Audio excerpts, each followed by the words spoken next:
Rolling up right now. This is the house. Looks like my guy hasn't cut the grass. Oh wait, he has. The cops are here right now. We're gonna see what they have to say. Out. All right. Here's the other thing. They got dealer plates. They got their VIN scratched off. Dealer plates.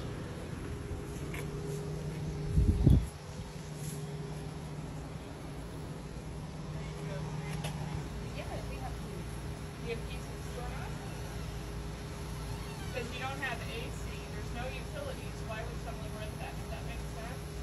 And that lease is like the most horrible font renting, like, I mean, first, last name's not capitalized, states, we live in. So what do we do with the money that we pay? I don't understand. You have proof of that you paid anything.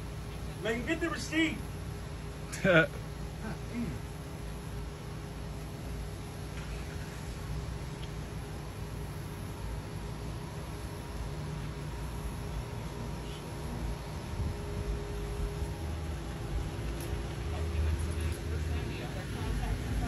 That's what I'm trying to get.